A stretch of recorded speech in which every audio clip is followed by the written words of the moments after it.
პირდაპირ ეთერში. მოგესალმებით. ახალი პოლიტიკური ცენტრი გირჩის სახელით მინდა გავაკეთო საგანგებო განცხადება. საქართველოს მთავრობამ დაიწყო მიწის რეგისტრაციის პროექტი, რის საფუძველზეც საქართველოს მოქალაქეების საკუთრებაში არსებული მიწის ნაკვეთების რეგისტრაცია ხდება სახელმწიფო საკუთრებად. ეს პროექტი მიმდინარეობს საქართველოს ყველა რეგიონში, მაგალითად უკვე დაწყებულია მარტვილის რაიონში, დაწყებულია გორში, დაწყებულია ბორჯომში და მალე ალბათ მოიცავს მთელ საქართველოს.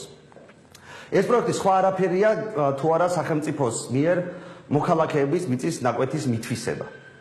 Რო გავუსვა ხაზი პროექტის მასშტაბურობას, რამდენიმე სტატისტიკურ ინფორმაციას ვიტყვი. მაგალითად, ჩემ მშობლიურ რაიონ მარტვილის რაიონში ორ სოფელში, ეს ორი სოფელი არის აბედათი და დიდიჭყონი, უკვე განხორციელდა დაახლოებით 500 ჰექტარის მიწის ნაკვეთის რეგისტრაცია სახელმწიფო საკუთრებად.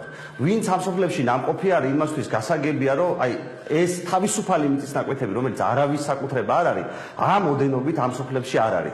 ის ისევე როგორც არ არის სხვა სოფლებში, სადაც ასევე განხორციელდა მიწის ნაკვეთის რეგისტრაცია.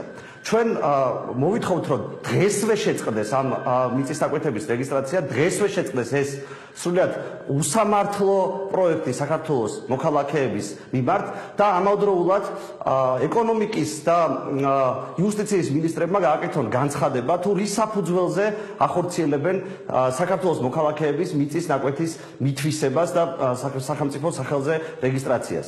ამავდროულად ახალი პოლიტიკური ცენტრი გირჩი გამოთქვას მზადყოფნას დაეხმაროს ამ პროექტით დაზარალებულ საქართველოს მოქალაქეებს. ეს პროექტი არის ძალიან დიდი და დააზარებს ძალიან ბევრ ადამიანს.